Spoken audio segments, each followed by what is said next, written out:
So I hope this is somewhat framed. It has been a little bit of time before I've actually filmed these. Usually what I try to do, because to counter that, not saying this is how everybody should film these kind of videos, but it's more so like I try to, when I get in the kind of groove of it, I like to kind of film 3 of them, at least 2 or 3 of them in the same time frame, which is harder for longer frame books. Like I actually, why Brothers Karamazov is such a long time coming, because it's like such a thick book I have back there. And it's been a while since I've read it. It's been like 7 or 8 years since I've read it. So yeah.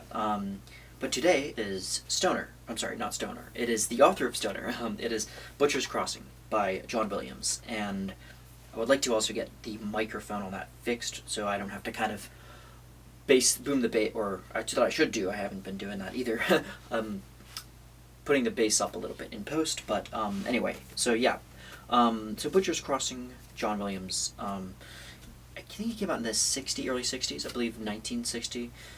So around the same time as Stoner. I think that was like, Stoner was like not too long after this, which is impressive considering that he was able to write all this kind of really brilliant stuff in the same time frame. And yeah, so this is a period novel, but it's also fiction. It's like it's kind of historical fiction in that sense. It's a bit like Blood Meridian. Like there's a lot of different timelines and stuff that are like referring to something. Like the Butcher's Crossing wasn't a real place, I'm pretty sure, but it was a very real kind of mentality of the buffalo, kind of the massive surge of buffalo hunting and like getting buffalo hides and skinning the buffaloes and using them to purchase, or selling them to get, and that was a major lifestyle, and that's kind of the wiping out of the buffaloes, almost basically to the point of extinction in the 1870s and stuff when this is set, was another kind of impetus for, I think John Williams saw that and he wanted to kind of write about that. And it's very, I don't want to call him like straight up nihilistic, but the tone of this is very cool. It's very cool, but it's exact, and it's like, it cuts like a knife. It's like very, the realism is like, it's just very starkly realistic, but it's also with these fictional characters taking place in kind of a semi-fictional world, or I'm sorry, in a semi-non-fictional world, because it's like historical events that actually happened, more or less, but this is just kind of, in a way that, Kurt Vonnegut says something like, all these things happened, more or less. So yeah, Butcher's Crossing is following this young man by the name of William Andrews, and that's mostly throughout the novel. He's probably early 20s, and he is setting out all the way from, I want to say Hampton area, Massachusetts, where he went to school, but he dropped out, he graduated, I think, but I'm not sure if this is all the kind of same kind of term, like what exactly the education was in the 1870s, early 1870s, but I think he ended up kind of leaving that lifestyle because he wants to kind of get away. He's a preacher's son, so he's coming from a very kind of religious background of like, kind of orthodoxy, and he wants to kind of get away from that. I get the sense that he just wants to kind of live a very free life on the range, and so he goes to Butcher's Crossing all the way on the other end, kind of out, some of it's out in Colorado, some of it's out in like Idaho and the Great Plains, kind of that area, definitely west of the Midwest and just the Great American West, like that kind of, the great outdoors, like what, America's kind of made on, all those kind of, the saloons and all that stuff, and there are that kind of stuff. And the way Williams describes this is by saying that it was like a small town of like less than a few hundred, literally like a couple hundred people, I think. He says that Butcher's Crossing, or I'm sorry, the townie, no, that's the name of the town. Yeah, Butcher's Crossing. It's like, so in the first sentence he says the coach from Ellsworth, so it's actually Ellsworth is where Andrews is from, and he talks about how to go to Butcher's Crossing was on a dougherty that had been converted to carry passengers from a small freight. A small Butcher's Crossing as the small wheels of the dougherty entered and left. But he talks about how like the leather-covered benches and all the other passengers, there's not many other on there, but it's just a very kind of up-and-coming, barely any people there, and he's kind of scoping out this new life, and he's seeing for himself like this new freedom that he has, and he gets himself a place at a inn, and all the kind of old kind of niceties uh, of the customs and appurtenances of doing that, where the innkeeper would go to your door and fill up with a bathtub full of ice cold water. Or was it hot water? I think it's hot. So yeah, that's kind of the whole thing. Like, he gets it right. He's got the period to the pretty down pat. I mean, I'm sure he's, there's some stuff that he might have missed, but I mean, it's not my area whatsoever to kind of talk about that. Anyway, but yeah, he's talking about William Anders going into Butcher's Crossing, and he's like scoping out, and meets this man named MacDonald, who is something of a blacksmith. No, or I think he's black. No, he's a blacksmith, and he's like something of a welder. He's a tradesman that's basically kind of set his little outpost in his place in that small little town, and where it's very vacant and it's very desolate in the west. And he's like he's basically sees in Andrews that he is like offering him a job, and he's like kind of showing him the ropes of the town, and he's talking about, just be careful with those buffalo hidesmen, like because that type of lifestyle, like, you get stuck with it, and it's like it's not, I wouldn't recommend doing it for all that long, and just prepare to be disappointed with it. I think he says, he's like kind of warning him, kind of like in the same way that happens at the beginning of Moby Dick, with the preacher's like kind of warning them with a very kind of austere message of like the boats, like how Job was like almost drowning in the belly of a whale, and kind of as an auguring. And then there's like the same thing was echoed through Blood Meridian too, Cormac McCarthy. That's why I think there's so many similarities, which is interesting, because I'm not sure if McCarthy read Williams. I wouldn't be surprised if he did. Took some, because it's 24 years later, I think, and 84 or 85, I think Blood Meridian came out. So yeah, I wouldn't be surprised if he did take inspiration. But anyway, so yeah, the MacDonald guy, he's trying to tell young William, young Andrews not to go with the buffaloes, and he's like, stay here and work for me and be an apprentice. And he's like, no, he doesn't want to get stuck into that, so he ends up going with the buffalo hidesman. And then he meets Miller, a man we know only mainly referred to as just his surname, Miller, and as a aloof kind of, but definitely very like assertive kind of, like a very kind of, almost like a bit like the Judge Holden a bit, but like not really psychotic in that sense. He's like the sheer obsession he has, like this whole itty fix with the buffaloes. Like he turns it into, it's more like Captain Ahab in that respect. He's very fixated on just buffaloes and just shooting them and skinning them and just turning that into like a religion. Like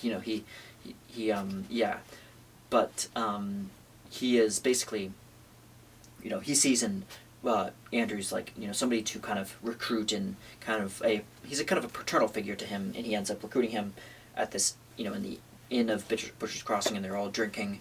And Charlie Hoge is a bit of an older guy who is lost his hand, and it's like that's how he first introduced him. Is like he goes out to reach his hand, and then Andrew's like kind of a faux pas, like kind of reaches out, and he's like, oh, I'm sorry about that, and he's like, don't worry about it. It's like he likes to play that kind of trick, and Miller says that's how almost like a parlor trick of Hoge to kind of play with other people. But yeah, that's kind of a interesting kind of look into his attitude towards life, is that Charlie Hoge is he's a kind of a born again Christian, but has his own kind of struggles with addiction. He's clearly like addicted to whiskey. Like he always has a bottle of whiskey. It's become almost a running gag throughout this whole book, is that all the time Charlie Hoge has whiskey, and he's like pointing out all these things, and kind of a bit contradictory, maybe hypocritical to an extent, but definitely you felt like his character was a needed kind of thing, because there's like an interesting kind of dynamic between Miller and Charlie Hoge, in that Miller sees the reason he keeps having him come back is because when it comes down to it, like Charlie Hoge is a really good, I think Skinner. I think he's a really good at that one thing. He's like he's not so much good at like shooting buffalo. His eyesight's kind of bad, but he is really, really good at skinning the buffalo, and he's a really great kind of prized asset on this trip, on these hunting trips that they go together. And it's like kind of an interesting kind of dynamic of Miller. They're not so much friends as they are kind of just kind of like working buddies that have kind of grown to kind of tolerate one another. Because there's moments where you kind of get the sense that maybe they're not like the best, of friends. But yeah, that's an interesting kind of thing, because I feel like I've seen that in different kind of real life scenario of things, of how certain people who work together and they're around so often because of how many jobs they go together on, but it's like kind of a weird thing where they don't actually, it's like they don't like each other, like in a certain kind of, they're not like kind of buddies in that other sense. But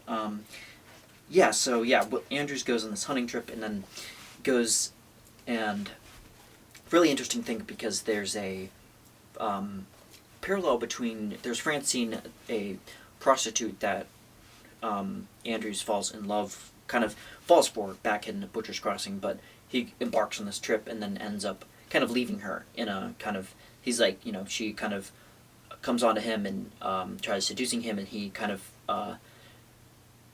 falls for her, but doesn't end up, it ends up kind of having to leave in the middle of, of her confessing that she loves him, and then he ends up having to go the next day to leave Butcher's Crossing and go for the Great Plains and hunt buffaloes.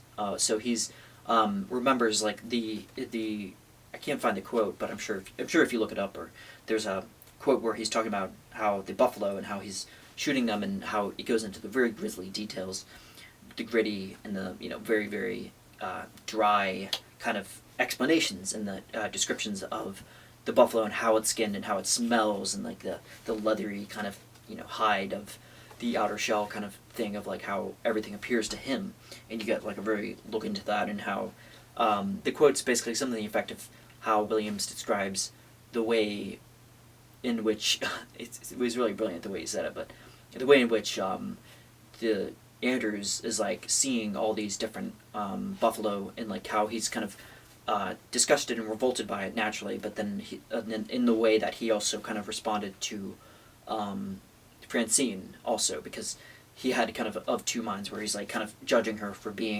selling her, for being a prostitute, but also at the same time, she's very, beautiful and prized by other people, and he's kind of he's kind of conflicted in the way that the descriptions go. I can't quite remember, but it's like he's basically kind of the way he responds to nature and like all that. He's like, but then over a certain amount of time, he's completely immune to it. He's like completely numbed and is unfazed by the smell and the sight and all these things. His five senses attune themselves, and it's like that Dostoevsky quote, like, man can get used to anything. Like you can have new things and you could be thrown into these wild situations, but always you will somehow you will survive, and you will find the will to survive somehow. You will, like, all your truth will become that a very different kind of like more of an exploratory kind of thing of like, if you're thrown out in the wilderness, like all of a sudden you don't care about like who your priorities change. You're like, you don't care about who wins like the Mets game, or you even don't care about the philosophical questions too. Like you don't care about like what a film theorist said about something. You don't care about you only care about that which is the most practical kind of thing. And that's where Miller comes in, because he's like very nihilistic, and he says like, if you're looking for he tells Andrews like, if you're looking for something, that's a problem with you young guys, like you're always looking for something to kind of figure out. And then he says like, there's nothing to figure out. The only thing you have is that you die, and you get fed lies, and you get fed, you get born, and you're weaned off of lies, and then you're fed more lies and lies until you die. And it's like very, like, it was very matter of fact. So that's where kind of the nihilism comes in. Like, it's like very stark, the way that Williams describes it. In a way kind of echoed, or was echoed, in Stoner, with the scene where the young Stoner is in a bar, and then one of his comrades, kind of peers, I think, that are like, that's a fair deal older than him, tells him like, it's like like you could, like, you're a son of the soil, like you're like you're like, what are you going to offer to this world? Like, are you going to actually be a great academic one day? And he's like kind of that kind of older, wiser, but a little bit more pessimistic outlook that people have. That's inured, like, because you really have to inure and kind of what's the word? Like, you can't be intransigent in this kind of thing, because Andrews even like says like that he disagrees with Miller's estimations at at right when he says it, and he's like I don't believe in that. I believe that there is meaning, or whatever. And then I think like somebody right after that, and I'm not sure if it was Hoge, who said like you'll learn soon enough or something to that effect. But yeah, I did want to get to one of the quotes, because just to give kind of a example. So he says, I'm not sure what page this is. The great plain swayed beneath them as they went steadily westward. The rich buffalo grass and upon which their animals fattened even during the arduous journey changed its color throughout the day. In the morning of the pinkish rays of the early sun, it was nearly gray. Later, in the yellow light of the mid-morning sun, it was a brilliant green. At noon, it took on a bluish cast. In the afternoon, in the intensity of the sun, at the distance, the blades lost their individual character, and through the green showed the distinct cast of shadow. And when a light breeze whipped across a living color, seemed to run through the grass, to disappear and reappear from moment to moment. A lot of that's like one long sentence, but it's like very kind of remind me a bit of David Foster Wallace's kind of very long sentences, especially as he got more kind of experimental as his career went on. But at the end of it, that's this there are kind of stereotypes, but good kind of stereotypes, in the sense that obviously Andrews is a kind of a young, kind of untried, educated, smart, and capable, yes, but also just kind of immature, just callow. He's got time. He still has time to kind of learn the ropes and kind of cut his hands on different and cut his teeth rather. Sorry. And then you have Miller, who's the kind of the archetypal kind of true neutral, I think, in the kind of alignment system. Not that I agree with everything how those alignment systems necessarily work out. I think they're kind of they only work in kind of character situations, I think, and then in this case it probably works just fine, actually.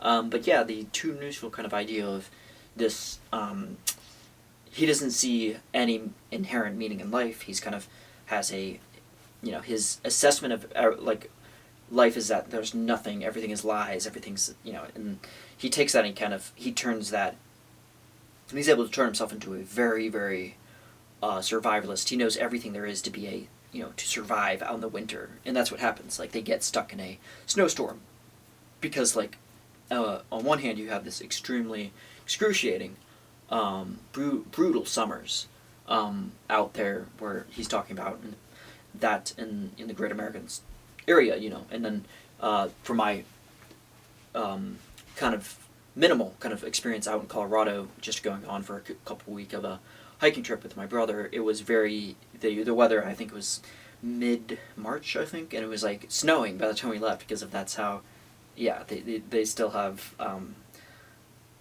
different kind of like a weather. It's, I don't know, it's not like I don't know if it has to do with the equator necessarily, but it has just more tetchy, more kind of mercurial weather. And I think with like these winters that they experience, one of them almost dies, almost freezes to death. They end up surviving by using the hides of the buffalo to kind of like ensconce themselves in this little area and to kind of layer themselves on, and all of them they use like, they're all like huddling together side by side, sleeping together to kind of conserve the warmth. And it's like, it's just very brutal winters that are like on the other end, like very unforgiving winters, like with like the snowfall is just so excruciating. But that's and then they recover from that and they come home, and then they end up trying to sell the buffalo hides to McDonald, and then McDonald, like the the guy from start of the novel